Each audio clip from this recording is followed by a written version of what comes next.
in its most recent war against Gaza? We opposed it, we condemned it, we worked to end it. It was an atrocity.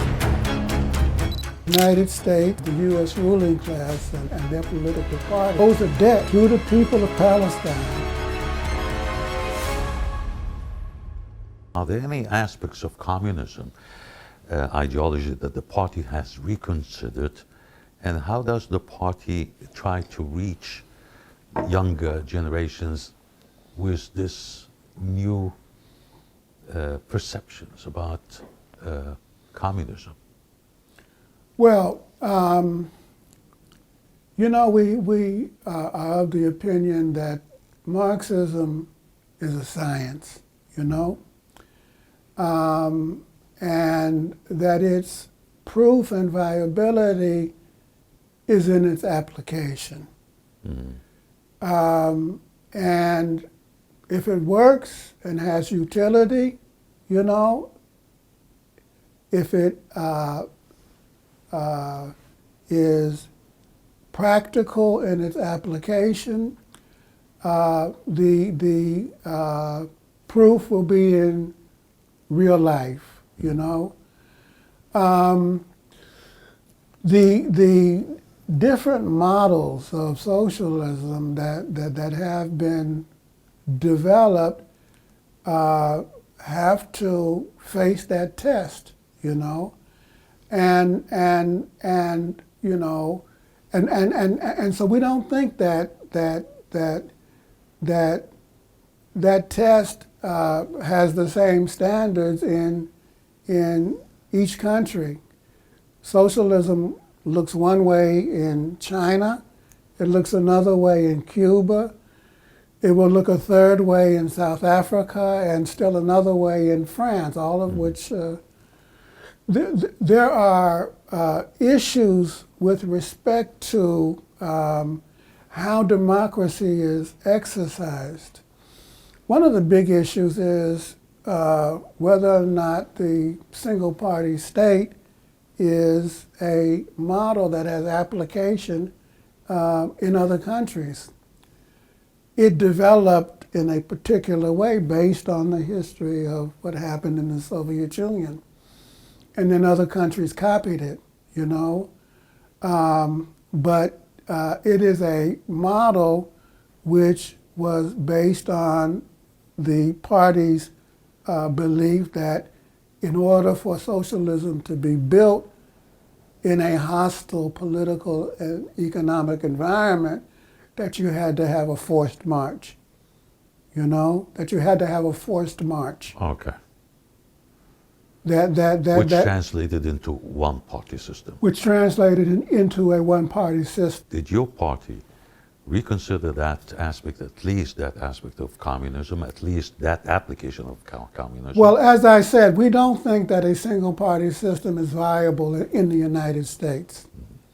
We're not sure that a single-party system ultimately is viable in general. Mm-hmm. One of the problems that and I don't think it's a problem actually, but one of the things that has happened over the last 40 years has been the development of the internet.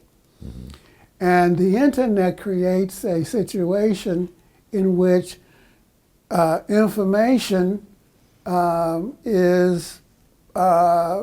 travels 24/7, you know, 365 days a year, and is impossible to control by any state or government. Mm-hmm. You know, there is a flow of information vertically. Mm-hmm. There's a flow of information horizontally. You know, mm-hmm. It's constant.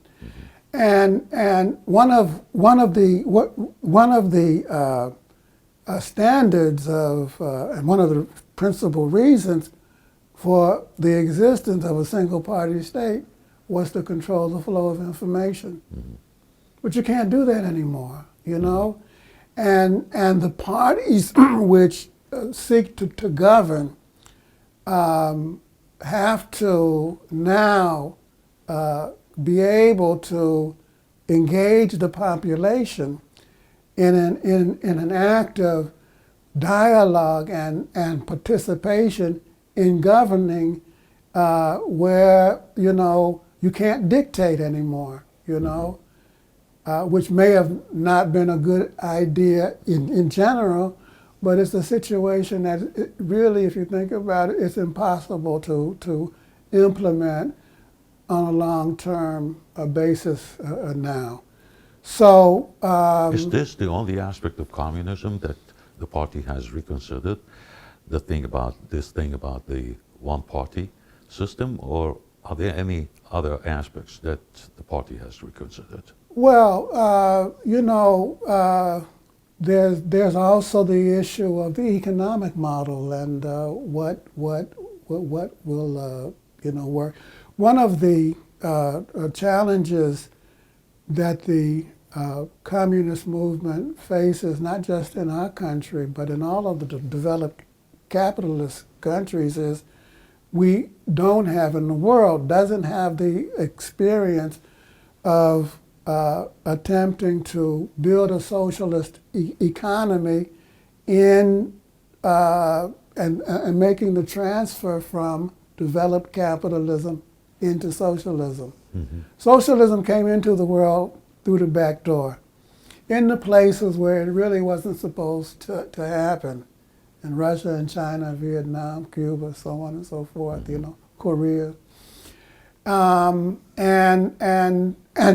and so therefore, those models of socialism were stamped by those economic and social conditions. We don't have to address that in the United States, you know. And so whether all forms of property have to be state property is a issue, you know.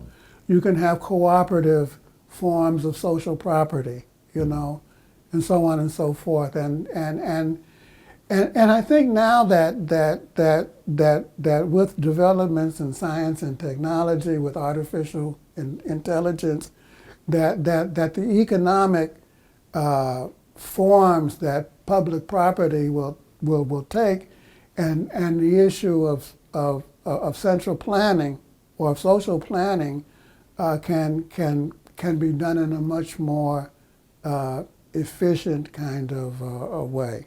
That will lead me to ask you about what do you think is left of communist movements globally? I think that the world socialist and communist movement is alive and quite well, you know.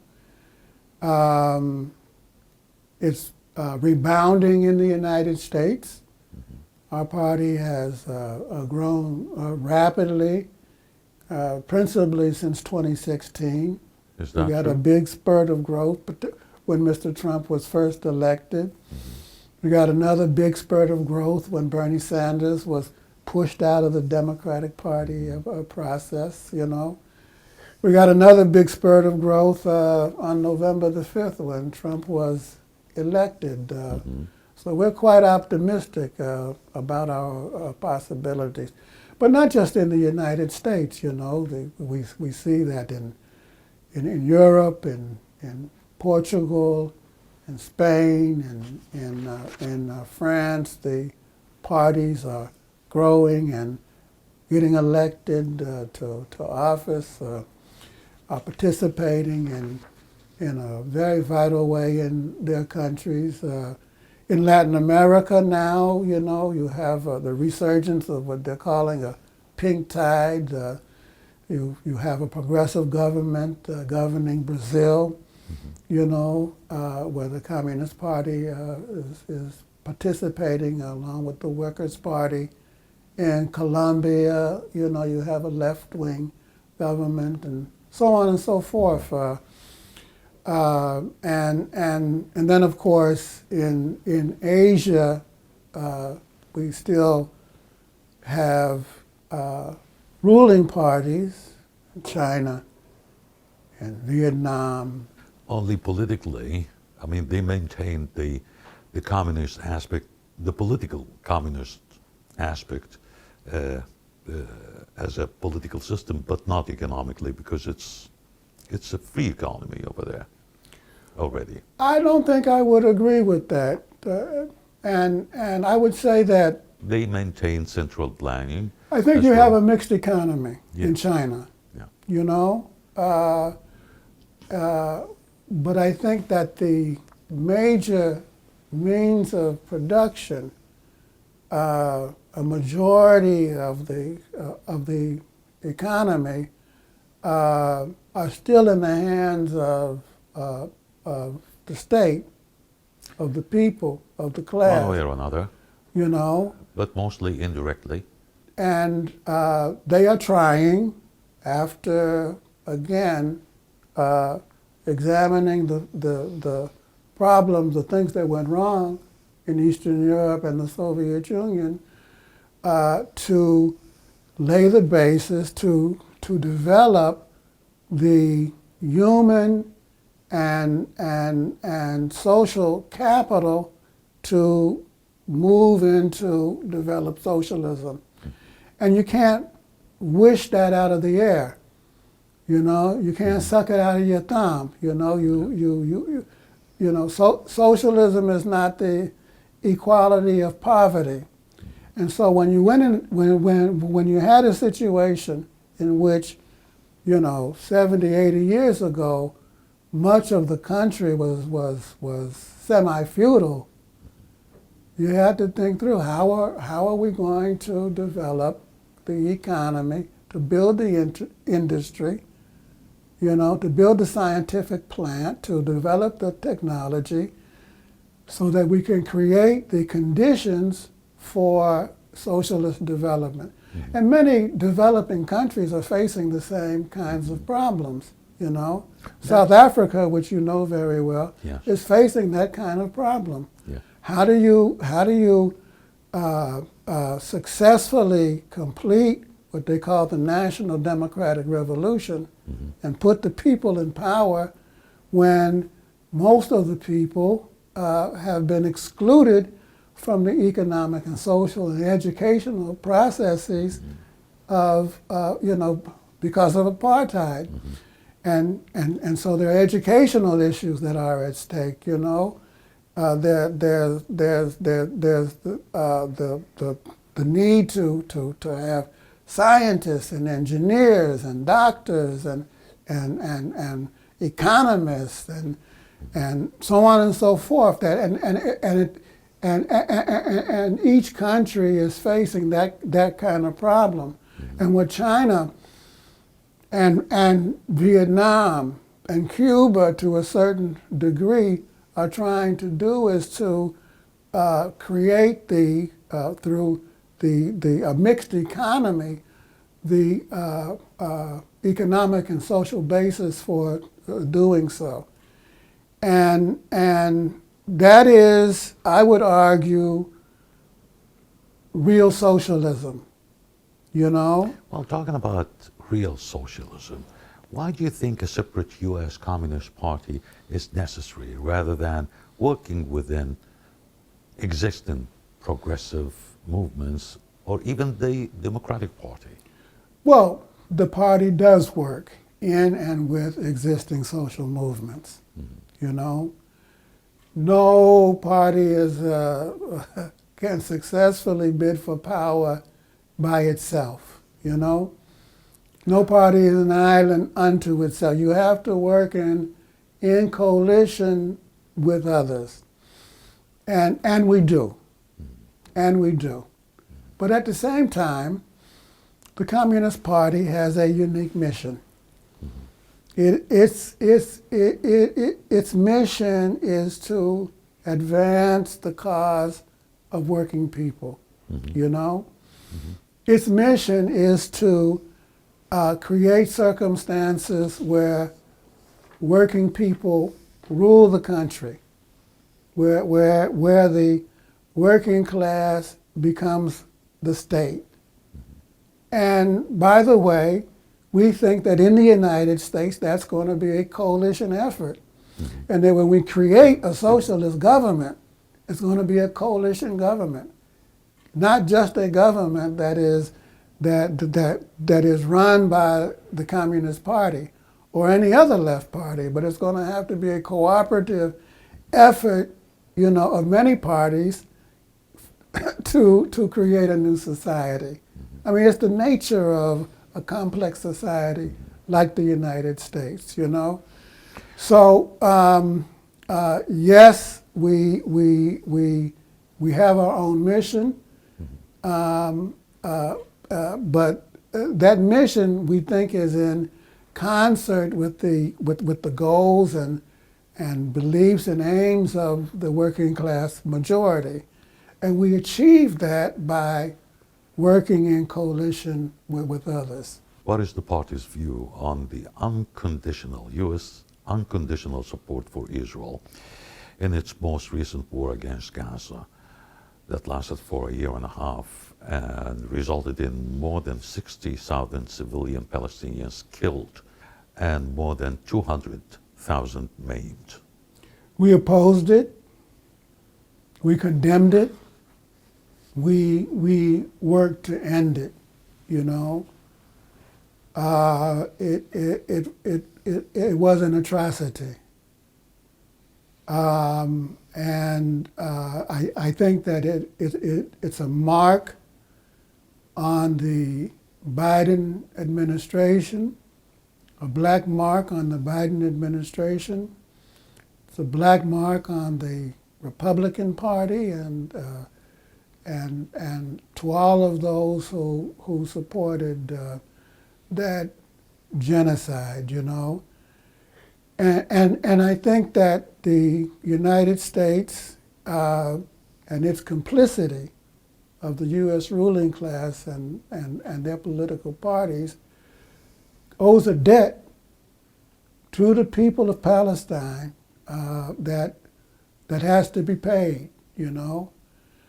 I don't know how that mechanism might be exercised, maybe via the United Nations or something like that, but I think that it was a criminal enterprise that really, well, you know, it leaves you speechless too.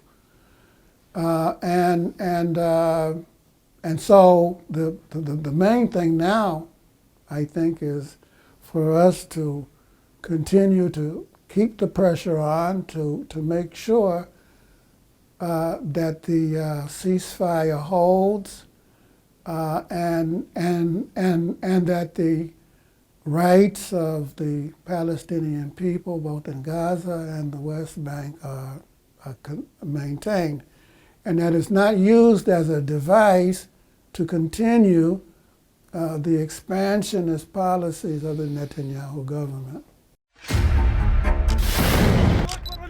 That we have great respect for the Palestinian resistance. They call the establishment, the ruling establishment in Washington and on Wall Street.